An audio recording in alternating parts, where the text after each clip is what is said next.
కొత్తగూడెం జిల్లాకు 124 కోట్లతో ప్రతి ఇంటికి తాగునీటిని అందించే కార్యక్రమానికి శ్రీకారం చుట్టామని తెలిపారు మంత్రి కోమటిరెడ్డి వెంకటరెడ్డి.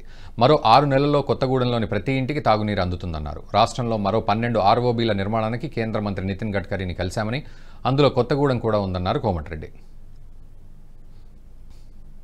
అన్నిటికంటే ముఖ్యంగా కొత్తగూడెం పట్టణ ప్రజలకు ఈరోజు 124 కోట్లతోని ప్రతి ఇంటికి మంచినీళ్ళు ఇచ్చే కార్యక్రమం సందర్భంగా ఒక 5-6 మాసాల్లోనే ఆ ప్రాజెక్టు పూర్తవుతుంది. ప్రతి ఇంటికి మంచినీళ్ళు వస్తుంది.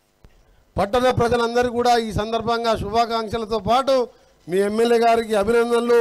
మీ ఎమ్మెల్యే గారు పట్టుబట్టి ఆ 124 కోట్లు తెప్పించుకొని రేపటి నుంచే ఆ పనులు కూడా మొదలు పెడుతున్నాం సందర్భంగా. దాంతోపాటు మా డ్రైనేజీ ఆర్ఎన్బిఎల్ కూడా డిఎంఎంటీ నిధులకెళ్ళి 4 కోట్లతో డ్రైనేజీ నిర్మించుకోవడం.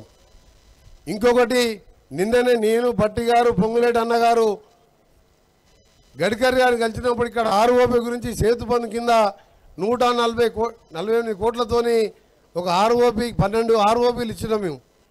దాంట్లో కొత్తగూడెం కూడా ఉన్నదని చెప్పడానికి సంతోషిస్తున్నాం. అది కూడా త్వరలోనే శాంక్షన్ అవుతుంది. ఆర్ఎండ్బి మినిస్టర్ అంటే మన తుమ్మల అన్నగారిని తీసుకోవాలి మన ఆదర్శం. ఆయన ఆర్ఎండ్బి శాఖ మంత్రిగా అప్పుడున్నా మన పోయిన టర్మ్లో ఉన్న ప్రతి రోడ్ల అభివృద్ధి కోసం వారు చేసిన ప్లానింగ్ కానీ కృషి కానీ అందరికీ తెలిసిందే. నిన్న కూడా మేము అందరం పోయినాం. 5 మినిస్టర్లు గౌరవ ముఖ్యమంత్రి రేవంత్ రెడ్డి గారు తీసుకొని పోయి మధ్య ముఖ్యమైనది హైదరాబాద్ విజయవాడ 2 రాష్ట్ర రాజధానులు అయినాయి. రాకపోకలు పెరిగినాయి. కొన్ని సాంకేతిక సమస్యలతోని అక్కడ బీఓటీ ఉన్న సంస్థ రోడ్డు చేయకపోతే దాన్ని గడ్కరీ గారు వెంటబడితే పోయినసారి మా తీన్మార్ మల్లన్న గారికి స్వాగతం. మొన్ననే ఎమ్మెల్సీగా గెలిచిన తీన్మార్ మల్లన్న గారికి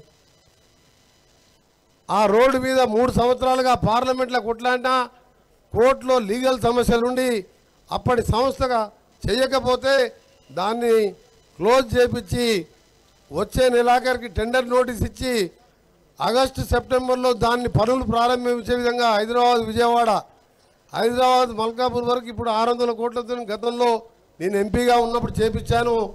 రామోజీ ఫిలిసిని దాటిపోయే వరకు అది అయిపోయింది. ఈ వీడియో మీకు నచ్చినట్టయితే లైక్ చేయండి, 10 మందికి షేర్ చేయండి. అలాగే కామెంట్ల రూపంలో మీ అభిప్రాయాలను మాతో పంచుకోండి. Nationalist hub group of channels ను సబ్స్క్రైబ్ చేసుకుని తెలుగునాట జాతీయవాద జర్నలిజాన్ని ప్రోత్సహించండి. ఈ వీడియో కింద ఉన్న బెల్ ఐకాన్ పై క్లిక్ చేయడం మర్చిపోవద్దు.